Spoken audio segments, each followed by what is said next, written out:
What's up, everybody? Welcome into another edition of the Hoops Betting Hour. I'm your host, the big man on campus, Jeff Nadu, here on a Tuesday, May 11th, 2021. We are powered, as always, by PicksWise and presented by FanDuel. Hope you're all having a great morning, a beautiful morning around here. We got a huge NBA card, 11 games. We continue to get closer and closer to the playoffs. We're into the nitty-gritty now. There are a lot of games tonight. There are a lot of situations. Some teams need it. Some games are completely pointless. We'll get into that and more. We break down every game. And we got our regular Tuesday guest here from Fox Sports. He's hosted a Lemon Pepper Parlay podcast, doing all sorts of stuff on the internet involving media. He's getting in fights with Rob Park, all sorts of people. It's Martin Weiss. Martin, what's happening? Jeff, man, how are you today? How's it going, big man? I'm doing really well. It's always good to see you. Always bring me into a good mood. You got the pink on today. I love it. Shout out to Cameron. He made pink cool. Shout out to the Diplomats. Diplomats were severely underrated. Listen, I'm going to say this now, okay? Speaking of pink, Cameron is on my list of the most underrated people in the history of the genre. And if you don't believe me, go look at his discography. It's way better than he ever gets credit for. Him and Fat Joe are both very underrated as rappers. They went mainstream. They had their stuff with Ashanti and whoever else. But Fat Joe was a lyricist when he came out with Big Pun. Cameron, the same thing. So go check those guys out. They're severely underrated. But shout out to you for rocking the pink today. Yeah, man, I like pink. I don't know who's on the shirt, but I thought it was cool. Marilyn Monroe, cuz. Come on, man. How do you not know that? Wait a second. You don't know who's on that shirt? I mean, it's a cool shirt, though. One of the biggest skanks in the history of Hollywood. You didn't know who that was?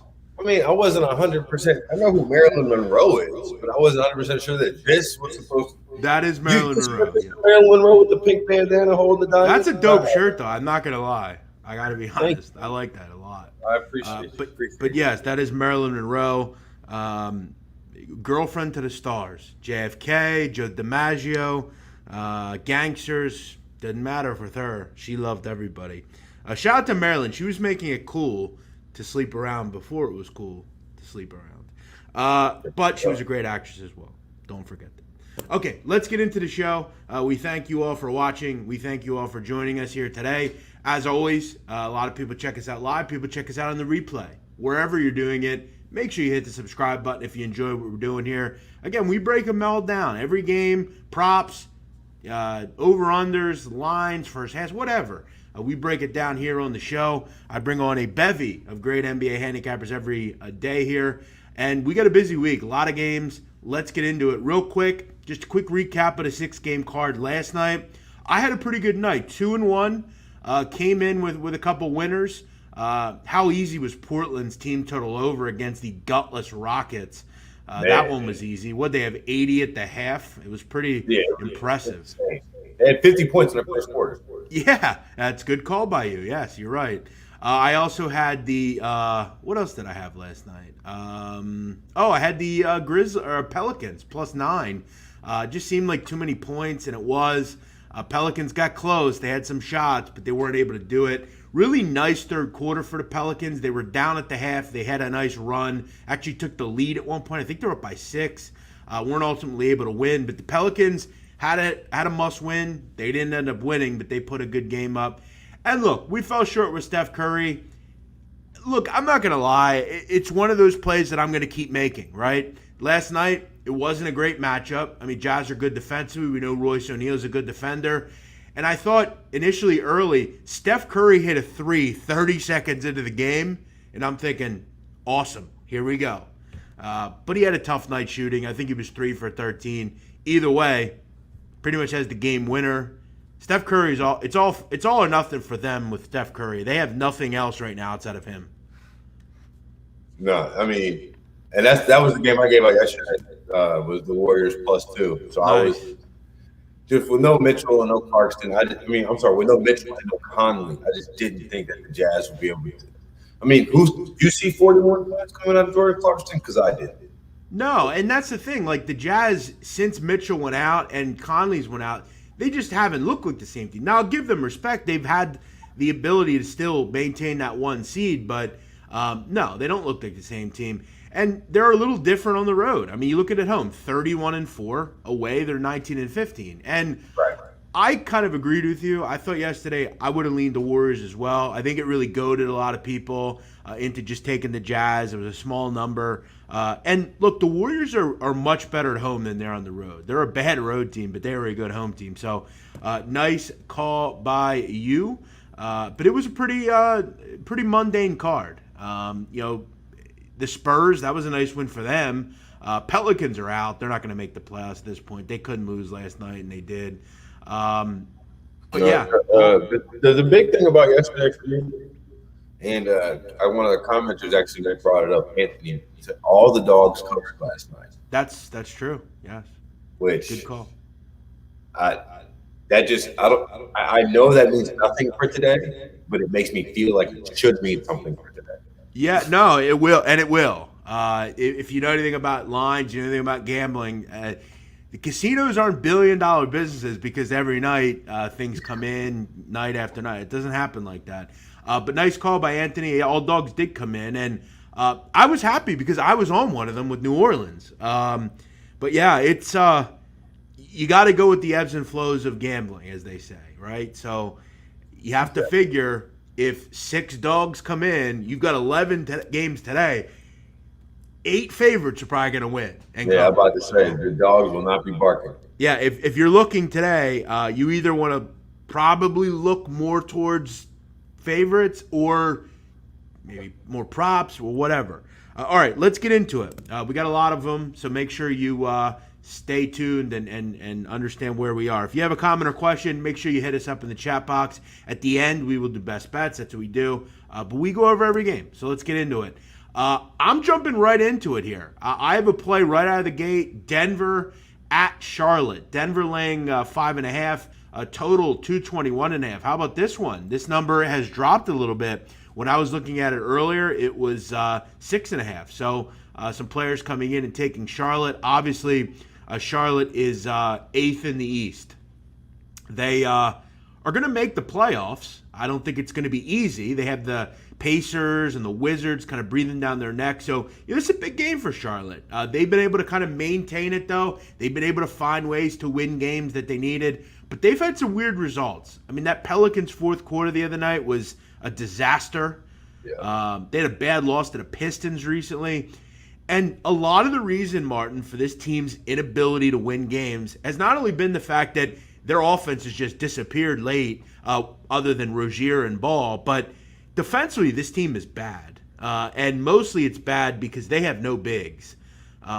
They really need to find a way to acquire a big, whether it's through the draft or whatever. They need a big. Cody Zeller and guys like that. It's just running Cody Zeller and Bismack Biyombo out there for 40 minutes a night combined is not going to get it done. I actually wrote that in my notes for today. Charlotte has no big men. Aaron Gordon coming back today. I love the Nuggets. Yeah, I like betting on Charlotte in general, but against teams with competent people who are over 6'9", and I just can't do it. It's a disaster, and they have the worst 2-point defense in the NBA. The Hornets, they get destroyed. They can't guard in the half court, and here's the issue. Okay, right? Denver is very slow, and they will pick you apart in the half court. It's pretty simple. They are going to pick apart the Charlotte Hornets. However, I'm not that I don't like the Nuggets. If you like the Nuggets, I would play it, especially even at 5.5. Nikola Jokic, 26 or more points in 4 of the last 5. He's been on fire all season. He's the MVP.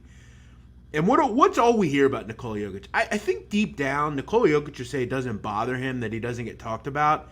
But I think deep down, I've said before, I think he's a silent assassin. I think he just feeds off that kind of stuff. I just don't think the Charlotte Hornets can stop Nikola Jokic.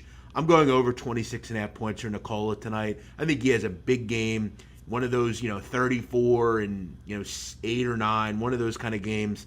I think he has a field day against this Charlotte defense. So I'm gonna go with Jokic over 26.5. But I have a feeling you're leaning towards the Nuggets, and I can't say I don't like it. Yeah, I was gonna take out the Nuggets side as one of my best bets for later on in the show. The only thing about Jokic, I could just, and maybe it's just like PTSD from former times in which I bet Jokic props. I see him standing there with 22 points with like 2 minutes left in the game, just finding Michael Porter Jr. Yeah. Like, shoot the ball. Like, please shoot the ball. Yeah, it's not ideal. I mean, again, with him, like, it wouldn't, the Nuggets are at this point, they're fourth in the East, or sorry, fourth in the West. They could get third. I mean, obviously, it's the difference between playing the Blazers and the Mavs. But my hope is at halftime, Nikola Jokic has 21 points, and it's a pretty close game for the most part. I figure, look, when you play props, and I think anyone that plays them has learned this, you need the games to be close. So I expect this game to be pretty close. I don't think the Nuggets are going to be up by 30, and Nikola is going to sit the final, 20 minutes or something. But I'm hoping he has one of those big first halves, and he just has a very easy 30-point game, and that's that. So yeah, it's concerning. We know how cerebral Nikola Jokic is with the ball and how he plays, but when you look at the Nuggets, I think we all know they're going to score. But you also look at defensively. I mean, this team's been a lot better this season. You look at last year, they, were good. They were really bad in the bubble and towards the end of the season. But this group is top 10 in opponent points per game. They've done a nice job defensively this season. Definitely have defended a lot better. And it's been nice because now you can depend on them to cover. Because that was the biggest problem with them in the bubbles. They couldn't play any defense, and part of the reason why they couldn't play any defense is because Michael Porter Jr. was coming of age in the bubble, and he's like, but he just could not get in the right way, and like he could not get out of the way. No, teams actually targeted him Exactly. and I was on record multiple times as saying that he's the worst defender I've ever seen at the NBA level. Like, he's bad. Now it's weird because Will Barton hasn't necessarily worked out there. You lose Gary Harris, and you figure, okay, defensively, you're going to take a step back. But they still have pretty good guard play, and they still have, even with Campazzo and Rivers, and those guys have done an okay job. Aaron Gordon's done some good things. So JG says, how do you feel about under 220.5? Anytime the Hornets defend a team, I have, it's I was on a rough over with them the other night.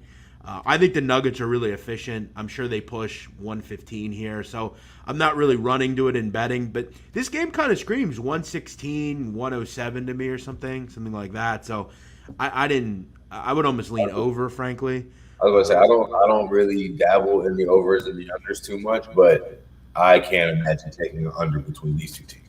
No, because the Nuggets are efficient. The Hornets don't stop anybody, and offensively, the Hornets are pretty good. I mean, they're not dreadful. So, yeah, I lean over. What the Hornets could do, they could get hot for free. Sure. And LaMelo's electric, and they can up the pace if they need to. So, yeah, lean over. It's actually moved up to 221. So, I think the betting public is agreeing there.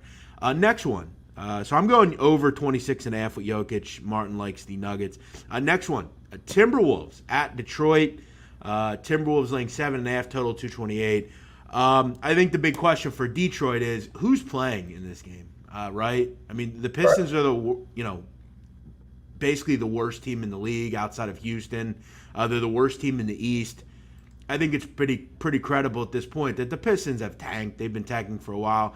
I've given them some respect. They've played pretty well in certain games. They cover numbers, but it's not only whether they're tanking, but who the hell is going to play for the Pistons. You look at the other night, they didn't have Plumlee, didn't have Grant, didn't have Ellington. I mean, this team is basically saying we're going to throw out all of our young players and see what they got. And look, there's a lot to be excited about in Detroit to me. Look, are they going to be Billups and Rasheed and Tayshaun Prince and Rip Hamilton? No.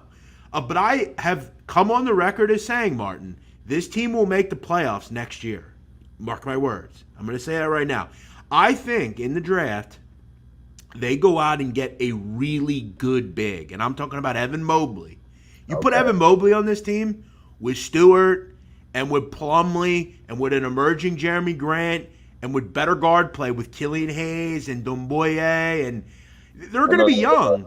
Bay too. They love that kid. Right. But we saw what the Hornets were able to do when they went out and got a high-level pick in LaMelo Ball. This team needs a center. This team needs a lot of help. But if they need a bucket getter or a center, and they're going to get that, right? So Detroit right now sucks. They're going to tank, but I got to be honest, and I got to be really frank. I have absolutely no interest in laying points with the T-Wolves either.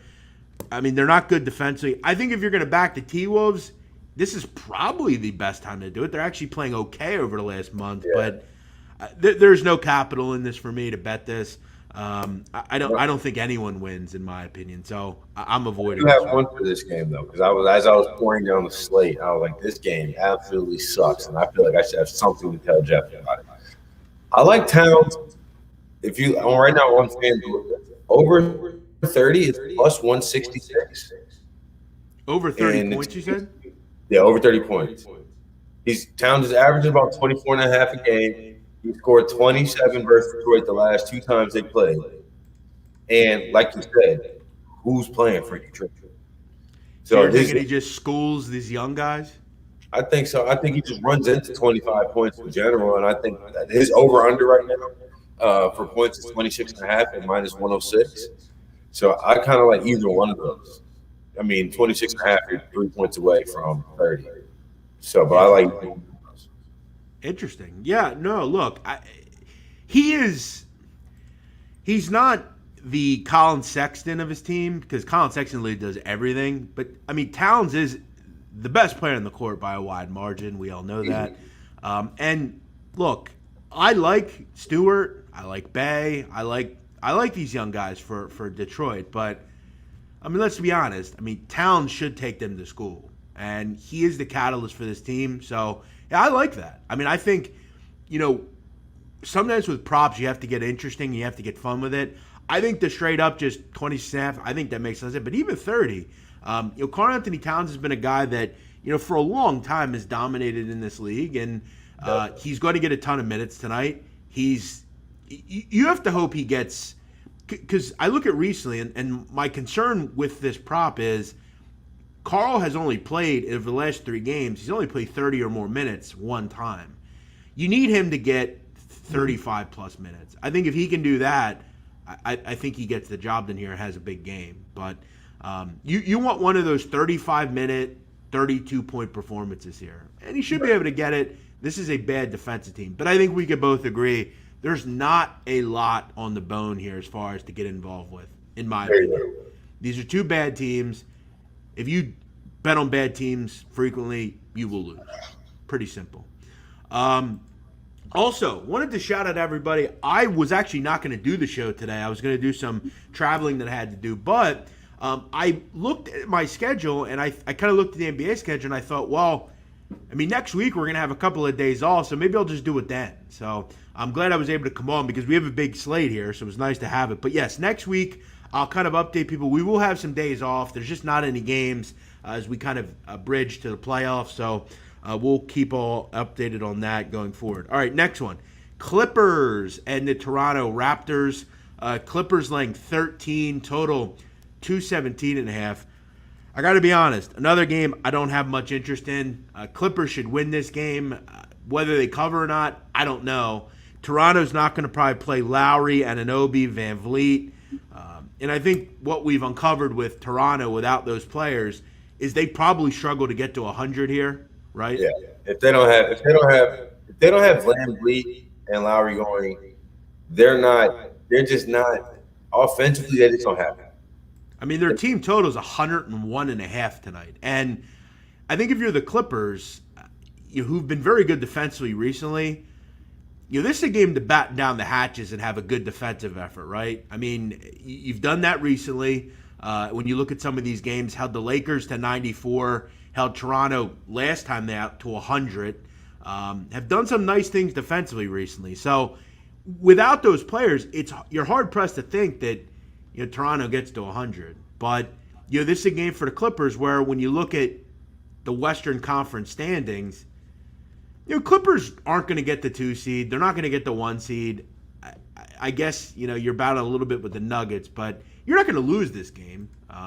No, I don't even want to venture a guess. they're not going to lose, but I'm not.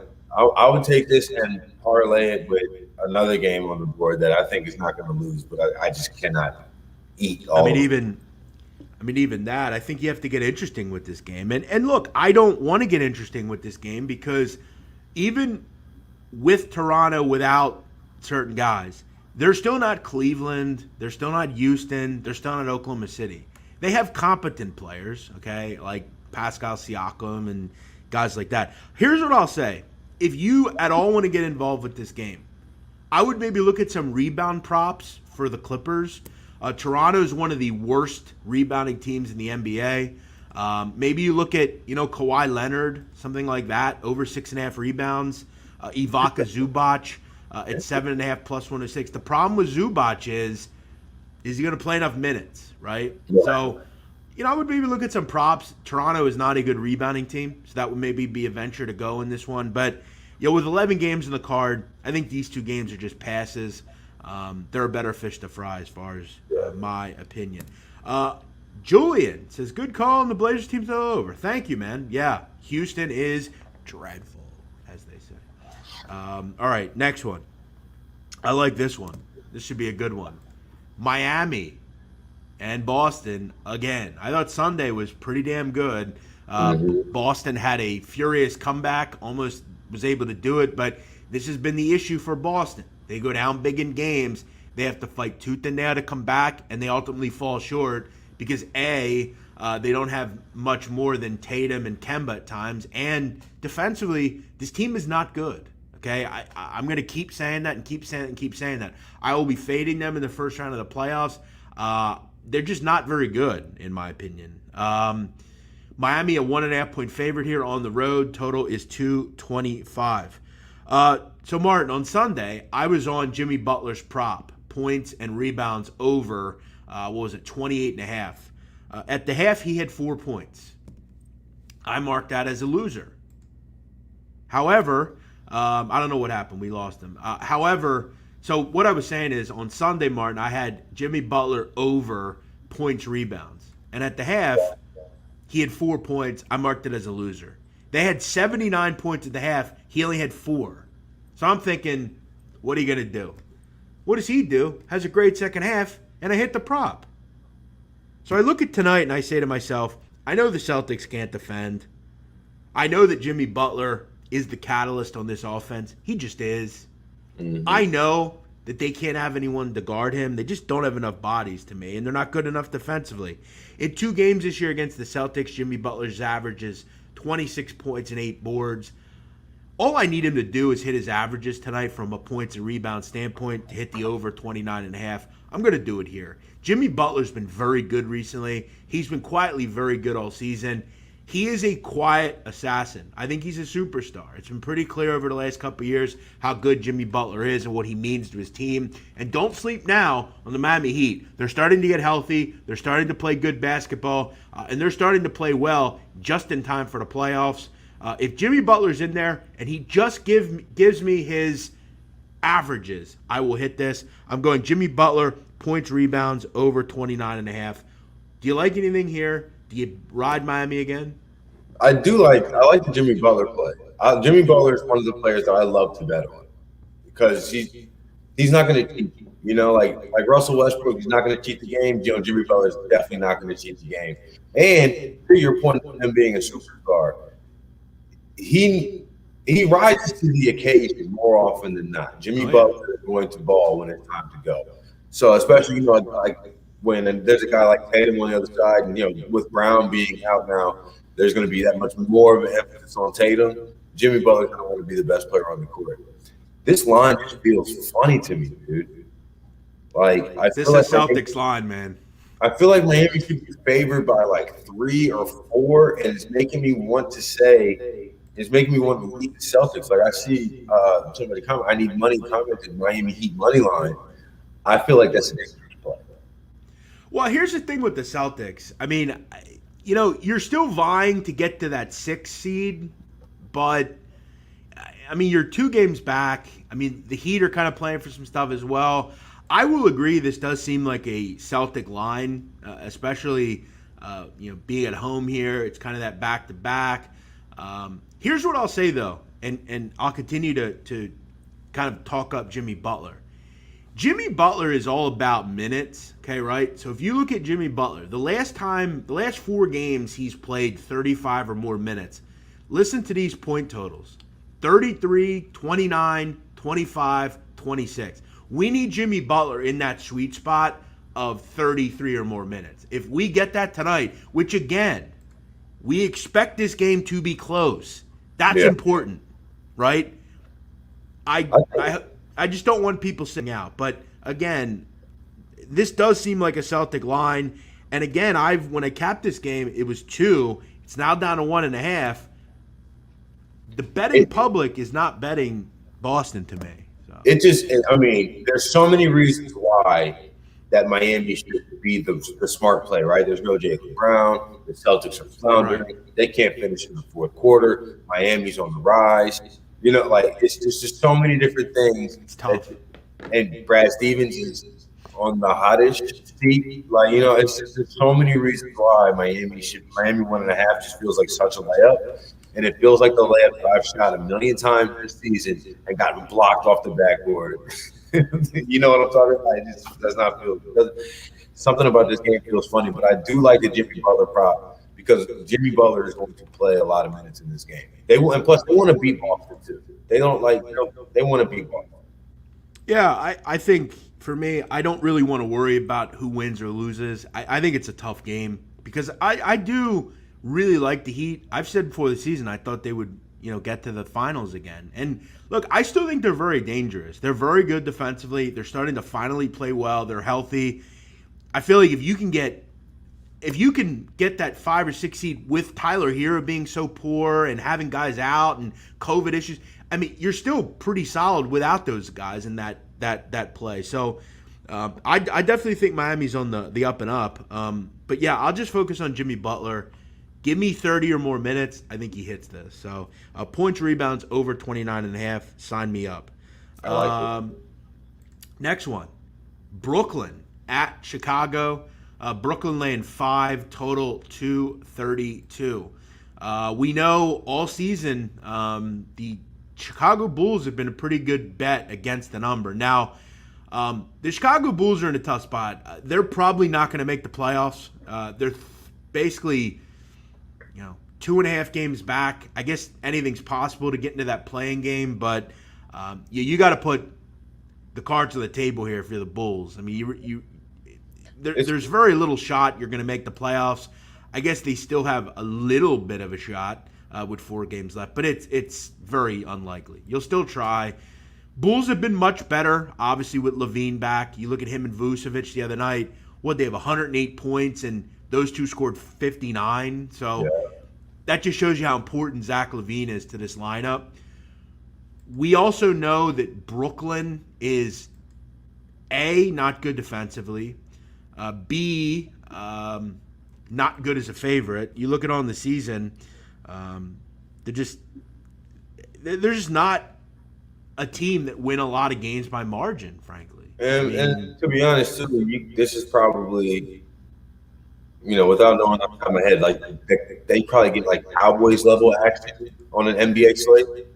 Everybody's sure been on Brooklyn, right? Especially with Kevin Durant in. And I've talked about this. Without James Harden, this team is like a coin flip in winning game. Like I think they're 10-11 or 11-10, like something like that. When James Harden doesn't play. So for this one, I'm leaning with the Bulls. I like the Bulls. I think like what you've seen, like you nailed it a minute ago when you said Levine and Vooch, combining for over almost half of the team scored points. I think that's what they were trading for at the deadline, and it just took a while for everything to get together. Levine goes out with the health and safety. It's just all a mess in Chicago. But Levine and Vooch, I feel like match up very favorably where the Nets have holes defensively. So I wouldn't be shocked if the Bulls will win this game, honestly. See, it's interesting. I think this game probably falls within 5. Like I think here's what I'm kind of thinking. I feel like the over is probably the play. Like I know the Nets will score, And I feel like for the Bulls to cover, they're going to have to be right there with the Nets. So I think 231 and a half, 232, there might be some value there. The Nets are a team that are very efficient. We know that. And with Levine back, this is just a team with a different swagger offensively. I kind of like the over a little bit here. I could easily see like a final score 123 to 118, like something where both like where there's like literally no defense played. Yeah, and like I said with Brooklyn, efficient, great over team. You know they're going to play with pace. You know they're not going to defend. And you know with Chicago, this is a different outfit. So the problem that Chicago has is they're not, they don't go light year speed. They're kind of in the middle, and they've been a lot slower lately. But ultimately, I think you kind of have to play with the opponent that you're playing, and Brooklyn's going to dictate the pace. You expect 103, 104 possessions. You have pretty efficient teams here, so I kind of like where we are with maybe an over here. It's definitely got the ability. This is a good shooting Chicago team. Keep in mind, if I asked you, is Chicago a top 10 two-point offense? A lot of people wouldn't say yes, but they are. Chicago's shooting at about 55% from two. What that means is, in layman's terms, they're very good in the half court. They're pretty good at up-tempo and going into the fast break. And they're playing a team in Brooklyn that cannot defend. So I think this is a pretty good play here, over 232. Is it the best player on the board? No, but I think it makes some sense. No, it lines up to me. Sure. All right, next one. Dallas at Memphis. Seems like Memphis plays every night. I don't know about you. It seems like that. Dallas at Memphis. Dallas laying 1.5, total 227. I'm going to come right out and say it. If you're looking at Memphis, this is the spot you might want to look at, obviously. Memphis is a team that, right on that 9-8 seed. They're the 9 seed currently. You want to avoid the play-in game. It's pretty simple. You don't want to play in the play-in game. And they are a half a game back from the Warriors. The Warriors have a tough game tonight against the Suns. This is a winnable opportunity for the Grizzlies against the Dallas Mavericks. Keep in mind, Memphis at home here. Keep in mind, as a dog, Memphis 20-12 this year against the spread, one of the best in the NBA. But the Mavs are playing well. They've won 8 of 10. Luka's been great. For me, this is an avoid game. Two great players in Ja Morant and Luka going back and forth. I don't really like either group of ancillary pieces here. I like both stars.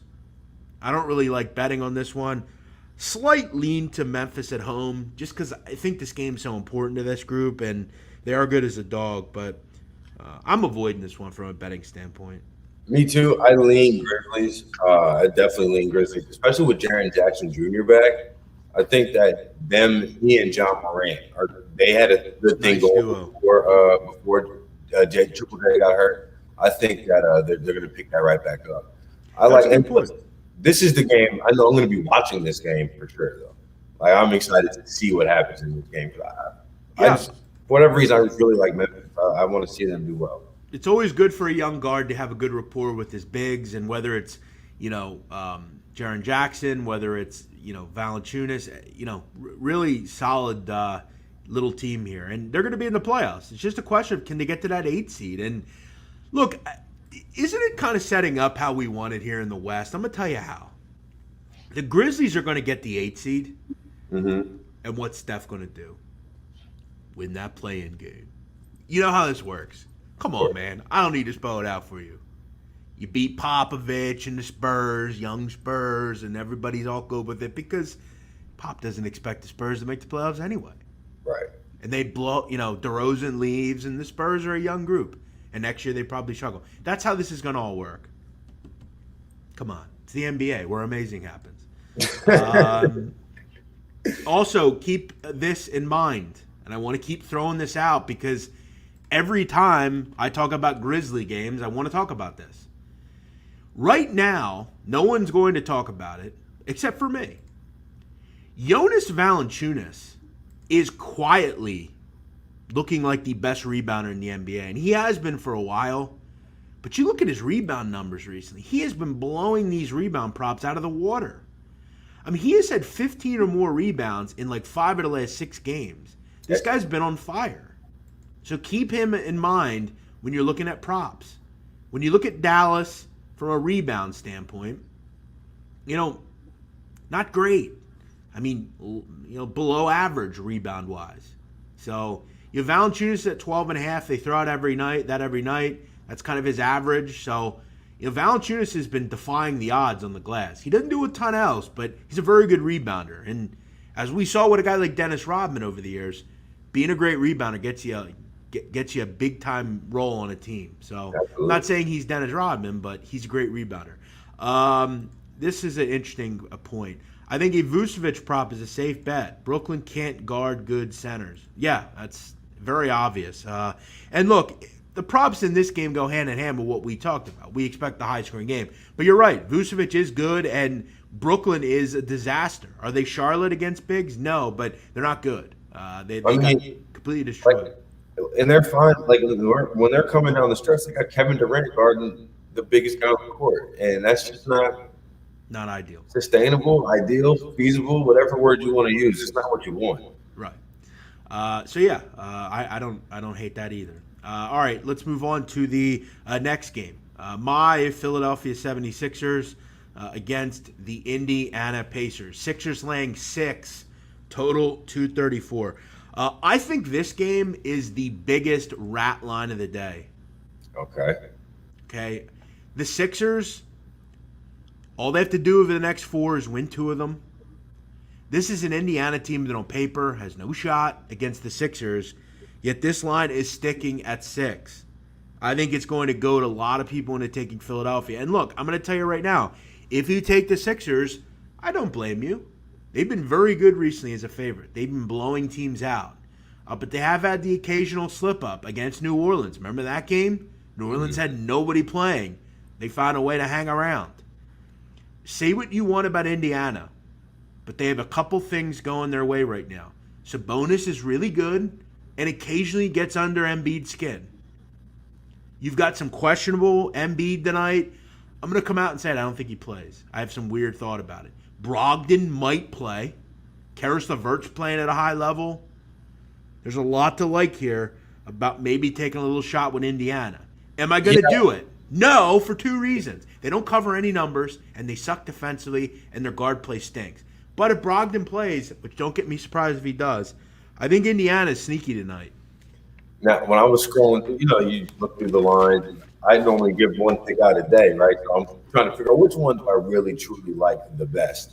And I will tell you, like I saw this game, and it made my first cut list, right? But then I sat there and I said, wait, okay, -6 is makes sense. Philly's better than this. Went back, saw no Embiid. And you know what? I said nothing here makes sense. I don't like it one bit. I'm just going to stay the hell away from it because Indiana's a dumpster fire. Philly is one of the best 2 teams in the East. and best 3 teams in the East. And it's just like, but no, you laid it out just all the way down. And if Embiid doesn't play, if Embiid doesn't play and this line stays at 6, then I bet they cover it for some reason. Like that would just be my luck. But I'm not playing this game at all. But I do think that, like, Philly jumped out to me at first, and then I was like, there's too much, like, dirt in the water. I don't know, trash in the lake for me to really dive in here all the way. Yeah, look, I mean, I'm going to come out and say it. I'm going to take Indiana. I'm going to take +6 here. When I looked at these cards this week, I said to myself, there are going to be a lot of opportunities to take dogs. We saw it last night at work. And again, tonight, probably a lot of favorites win, but I think this is a good spot for a dog. It wouldn't surprise me if Embiid doesn't play. It wouldn't surprise me if Brogdon does play.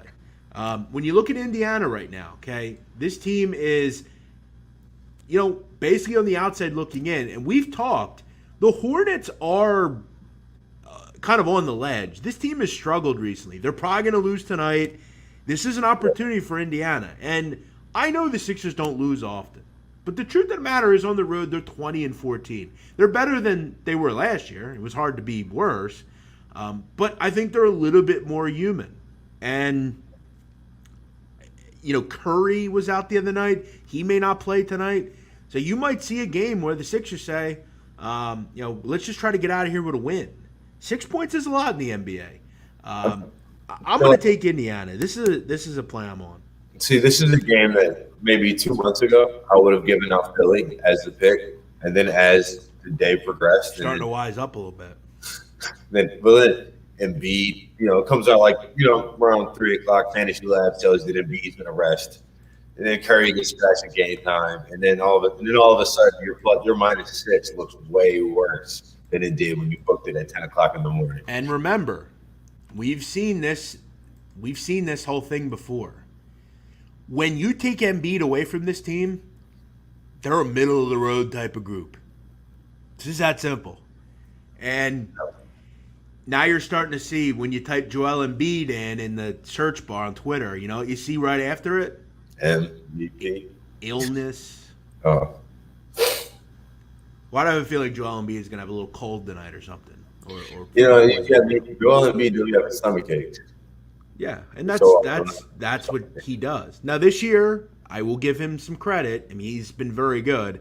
So, yeah, we'll see. We'll see what's going on.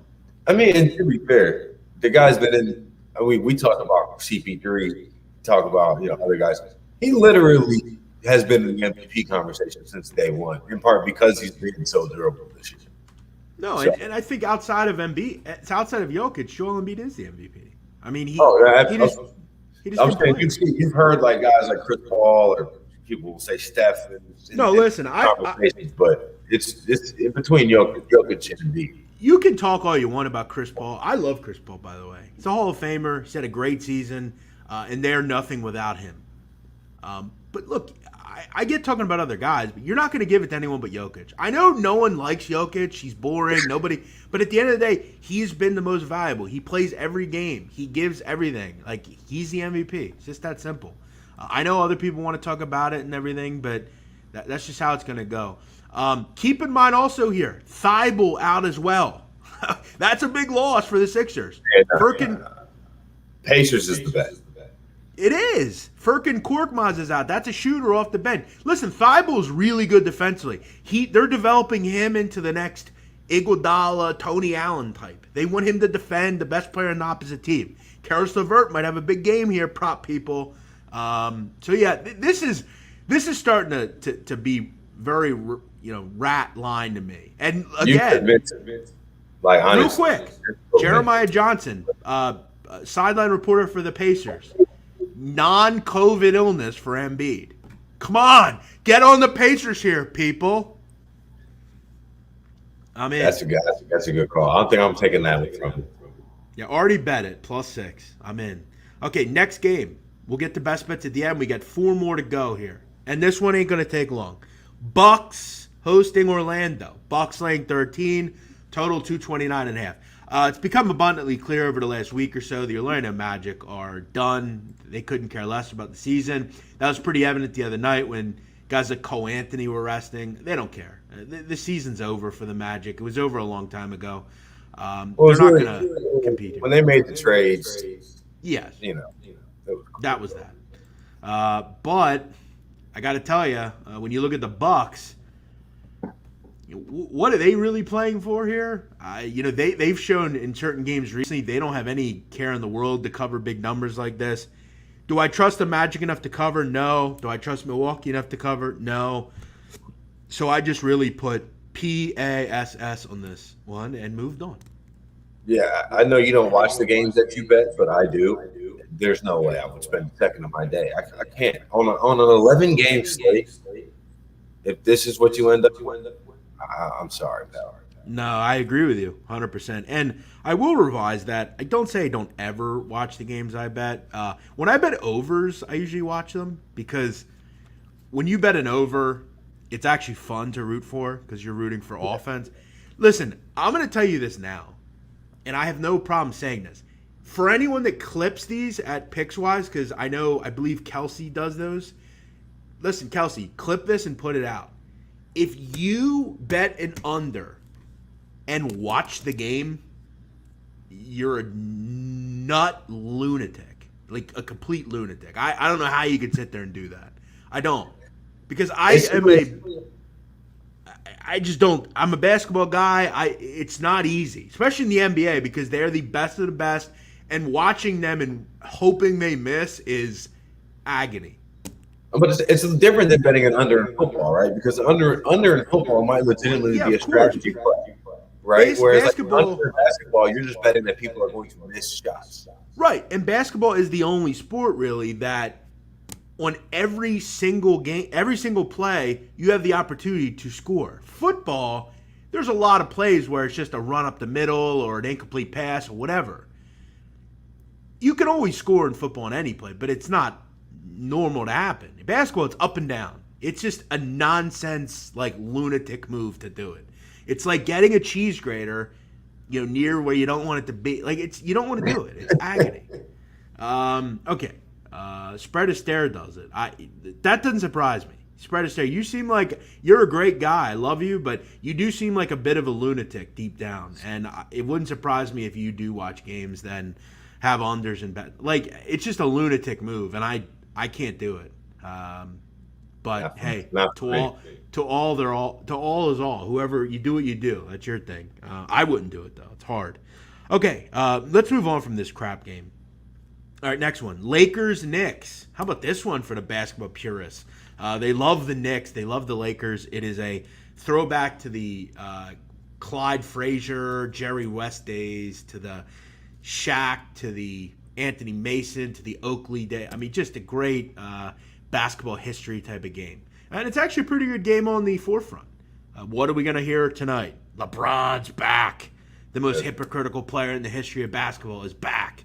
I can't wait to hear some announcer say, "Is this a finals preview?" Yeah, oh yeah. No, that's a great call by you. Yes, some idiot's gonna say that. Oh, final preview maybe for the purists. All right, lot to uncover here, right? LeBron's back, according to reports. He'll play tonight. They still don't have Dennis Schroeder, which sucks. They don't seemingly ever, when it matters most, have a point guard. We know the Knicks. We know how good they are.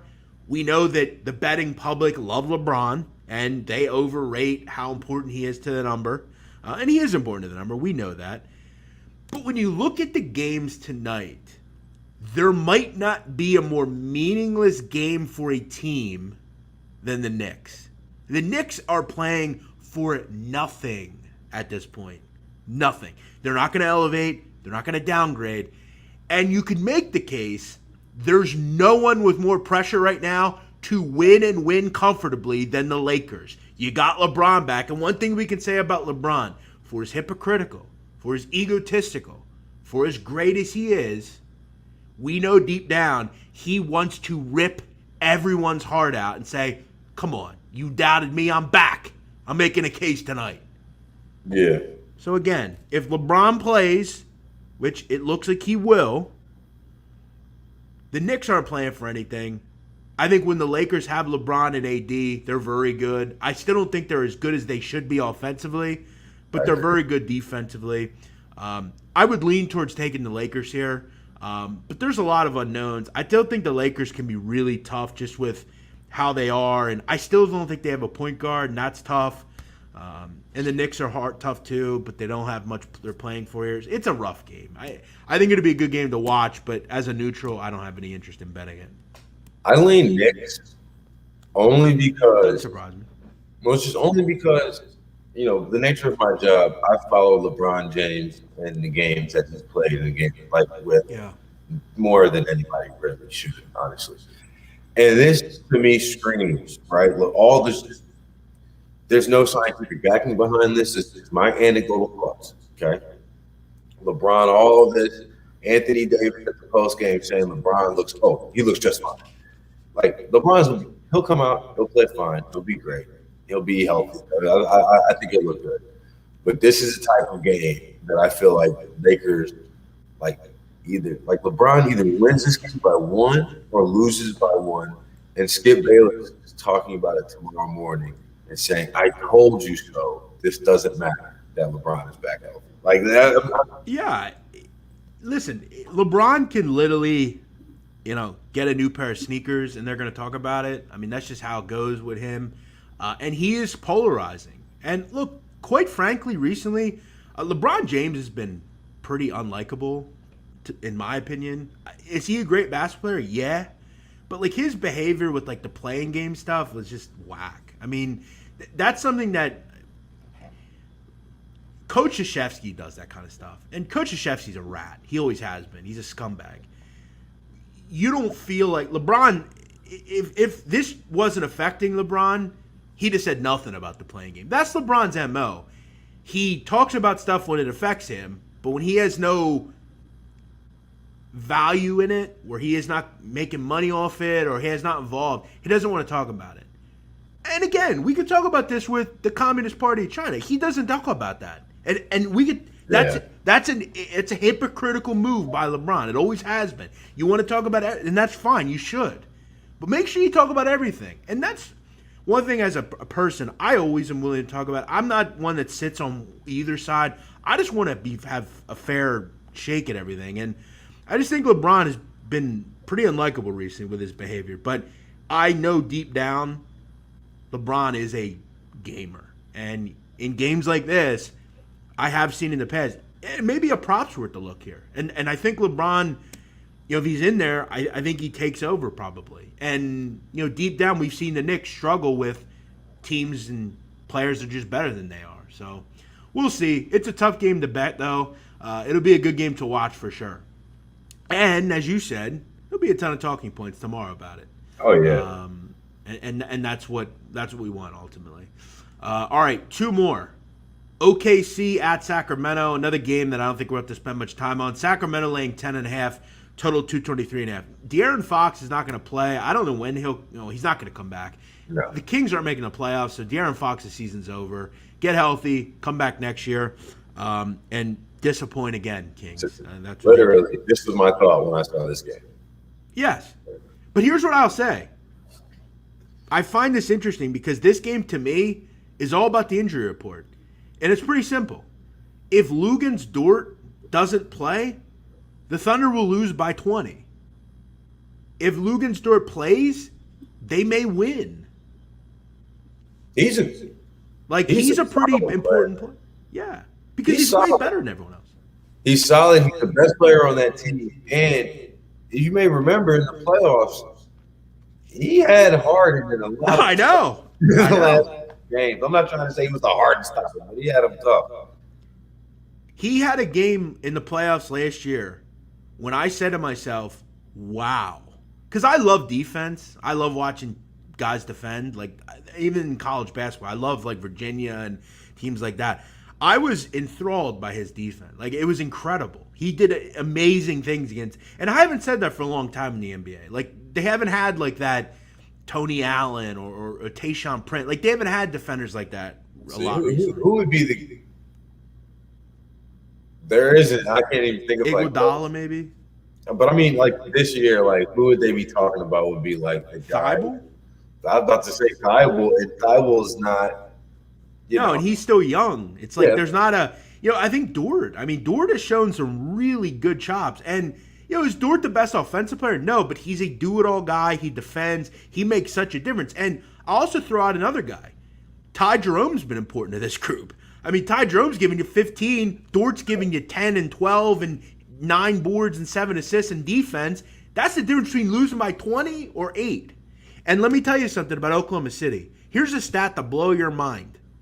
Since April 1st, Oklahoma City has lost 21 of 22. Okay. And in those 22 games, take a guess at how many they've lost by 20 or more. 22. So they've lost 20 of 22, but I'm going to go 7. Not even close. What is it, like 15? 12. Oh, Lord. They've lost 12 games by 20 or more over the last 22. That's basically 50% of the games. That's like 45% of the games they've lost by 20 or more. They're terrible. And if you go and look at why that stuff's happening, there's one common theme. Lou Dort's not playing. Lou Dort. So if Lou Dort plays tonight, I would take the Thunder.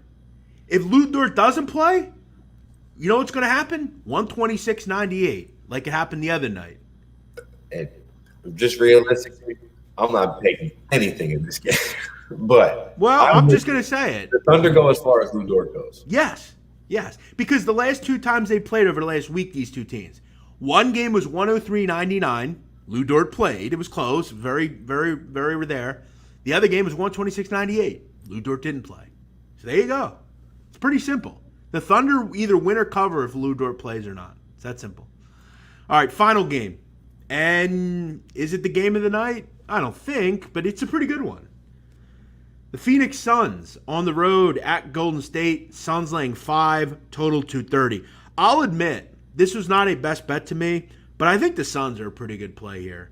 This is a pretty bad spot for the Warriors. It just seems like a losing opportunity. We could talk about how good Steph is. No one has praised him more than me. But outside of him, they just don't have much offensive talent. I mean, they just don't. The Suns are very good on both ends. They're still playing for that 1 seed.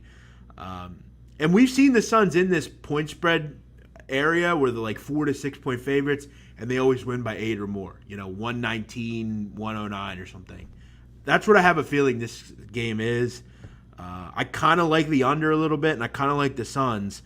This is just a tough spot for the Warriors off that game last night. Close one, put a lot of energy out. Steph's great. 6.5 threes. It's another tough matchup here against a good defensive group. I'm never going to doubt Steph, but this seems like a good Suns spot here.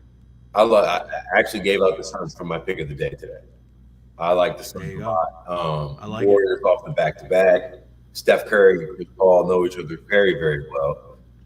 And this is the first time, really, since Steph's ascendant, that Chris Paul has probably hit the better team, right? Really, because Steph has been. Yeah, he never. Yeah.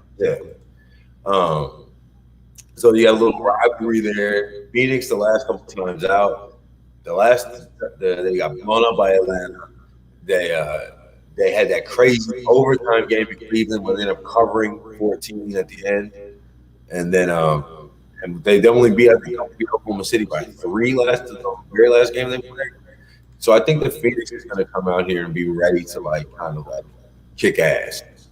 Chris Paul does not want to lose to Steph Curry, especially when he's got the 1 seed in play and Steph sucks, or not Steph sucks, but Steph's team sucks rather. I feel like at this time of the year, you got to find those individual motivations, and I feel like that's more cool. I like Chris Paul a lot in this game. I like the Suns a lot in this game.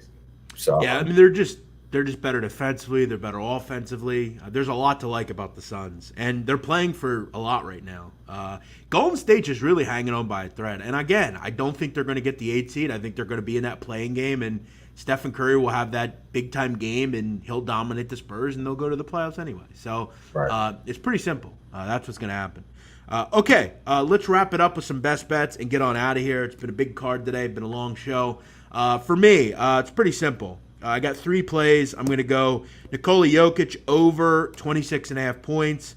I'm going to go Jimmy Butler over 29.5 points rebounds. And I'm going to take the Indiana Pacers plus the 6 against the Philadelphia 76ers.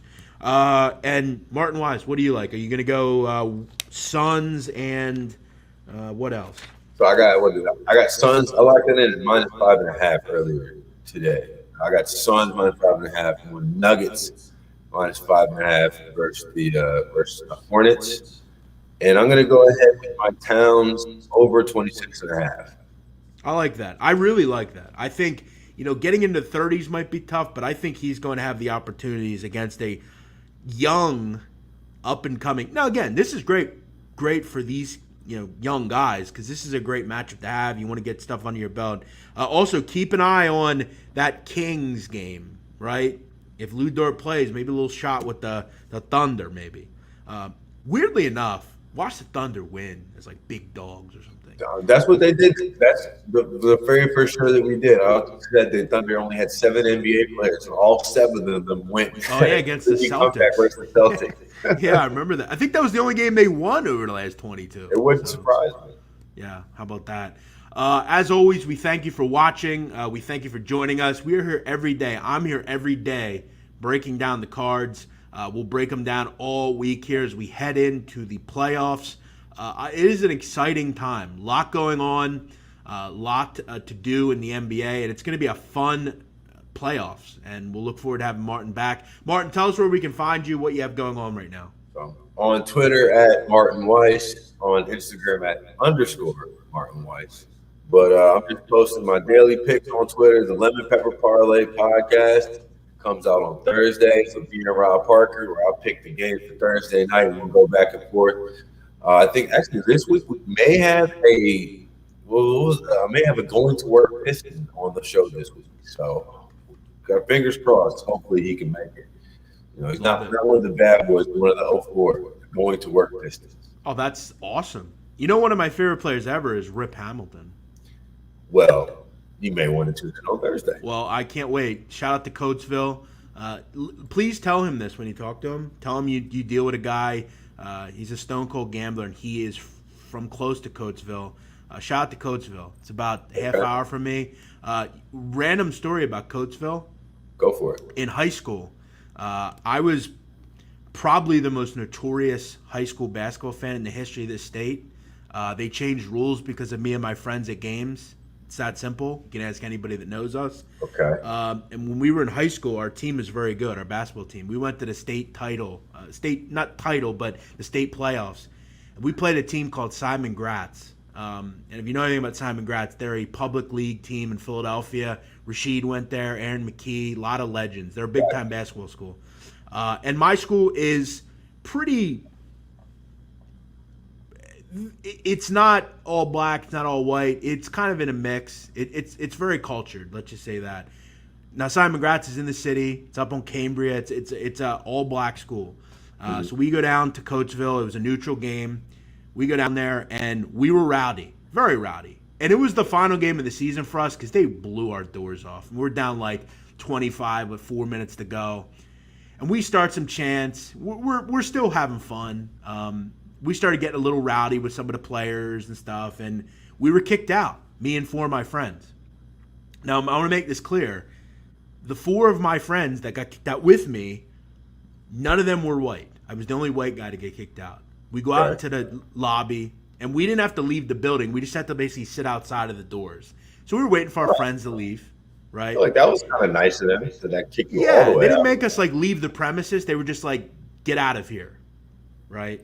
So we're sitting there, and this reporter comes up to me. He says, "Hi, I'm so-and-so from the Philadelphia Daily News. What'd you get kicked out for?" I said, "I don't know. I guess we were just too rowdy or whatever." And we were. Like, we would do a lot of shit that was not ideal. I mean, we did some bad stuff. But not that game. We were just rowdy. So we get out there, and we leave and whatever. Next day I'm at school. I'm about to graduate. I'm a senior. I get called down to the office, to the principal. Now, I want to make this clear. The principal and I had a good relationship. She knew who I was. She knew my family. I was always around there. I was, always cool with her. She knew me. So I go in there, and she goes, "Hey, do you read the paper?" I said, "You mean like the newspaper?" I said, "Not really." I said, "I occasionally do. I'm kind of weird like that." She said, "Did you read the Philadelphia Daily News today by any chance?" I said, "No." I said, "I didn't, actually. Why would I do that?" She says, "Well, you're in it." I said, "What do you mean I'm in it?" She goes, "What is this?" She goes, "I've been having phone calls all morning from the PIAA, State Association, Simon Gratz High School, every news agency in this area. They want to know why you were screaming racial slurs at an all-black school." Oh, I wow. said, "Wait a second. What?" I said, "First of all, that never happened. Second of all, every person that got kicked out was not white." Yeah. So this reporter twists the story and puts like this title and says, "Penn Manor students, an all-white school," which we weren't, screams racial slurs and gets kicked out of the game. I literally had to apologize. Like, I did all this stuff. She told me I might not walk in graduation because of it. I said, "Ma'am, like, I never did this. Like, this is not true. You can ask anybody. Ask the guy that kicked us out. It didn't happen. This goddamn reporter did it." So I was banned for a year from all events. I had to write a letter to the school apologizing for being kicked out. It was bad. And that reporter is still a reporter for the Daily News to this day. He's the lead Eagle reporter. Jeez. And I told him about this, and I said, you screwed up my last 2 weeks of high school, but you're bullshit reporting. What did he say? He said, I don't remember that. I said, well, here's the article. Remember writing this? I'm about to say, what you mean? Well, here's your work. Yeah. Yeah, and that was at Coatesville High School, the legendary home of Rip Hamilton. Coatesville. So, yeah, tell him shout out to Coatesville. Glad you made it up. If you don't look like what you've been through. Yeah, well, it was a whack move by him. All right, we're out of here. Thanks for watching, as always. All of you have a great day. Thanks, as always, to Martin for checking in. Martin always offers a fascinating look into the NBA. I always like talking to you because you have an interesting view from like that media perspective. So I'm sure there'll be some good stories tomorrow. As always, thanks for coming on, brother. No doubt, man. Appreciate you having me. Yeah, we'll talk to you next time. And thanks to all of you for watching here on the Who's Betting Hour. We're back tomorrow, taking a look at the games, getting you ready for the playoffs here on the show. See you tomorrow. Bye-bye.